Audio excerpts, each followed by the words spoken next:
Life of Pi, Summary 13. Prolonged exposure to the weather started taking its toll. Pi's clothes disintegrated while his bare skin was covered with painful boils.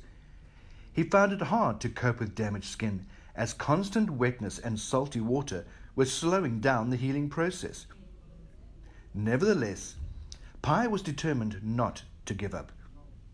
He started deciphering the survival manual written by and intended for experienced sailors who already had at least a basic marine knowledge about navigation. Pi had no knowledge at all. He was unfamiliar with longitude and latitude, constellations and winds, so he had to give up on the navigation, letting the ocean lead him every which way. He focused his attention on fishing, and by trying various depths, fishes and hooks, he improvised the technique. On some days, fish were biting like crazy, so he would keep fishing despite barely having a place to put it all, passing the rest to Richard Parker. However, those days were rare, and mostly there was just enough seafood to fulfill his basic needs. Beside fish, Pi tried various sea creatures, even algae. The survivor manual suggested that turtles were an easy catch, and Pi confirmed it. However, no one mentioned how hard it was to drag the turtle on board and kill it. The manual gave brief instructions on how to cut the main artery, but no word about a turtle tucking its head so deep into the shell, making it impossible to reach it. Pi had to mutilate it completely, only to learn that it was not worth the effort, since it was not as good a source of meat or blood as he thought. He felt sorry for torturing that creature so much. He noticed a change in his sleeping pattern. He slept only for an hour or two for the entire night, and found it sufficient, as he was on constant watch for Richard Parker. On the other hand, Richard Parker became very passive. He spent his days mostly lying in the shade, napping or just resting. Lack of sleep, anxiety, and a strong wish to be rescued tricked Pi into hallucinating lights on the horizon. At first he was firing the rocket flares, hoping to be noticed, but eventually lost his hope of being rescued by another ship, as he was barely noticeable in such a vast space.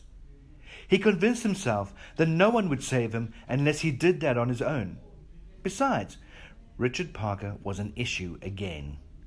Pi was sick and tired of calculating when was the best moment to reach for the supplies on the lifeboat and running away from him.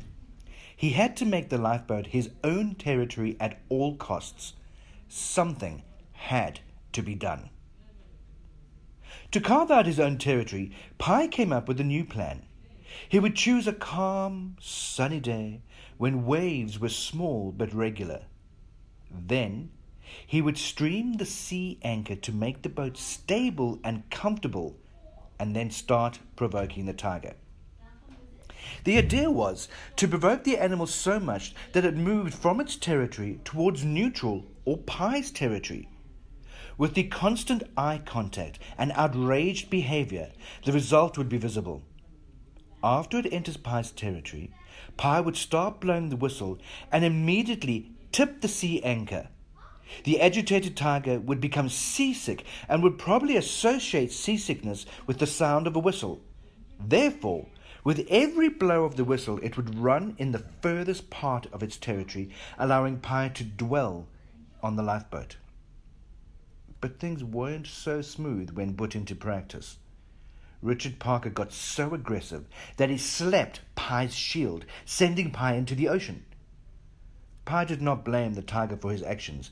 He obviously warned him a couple of times before he attacked him, which means that he felt threatened rather than in a mood to kill. He tried to make his point.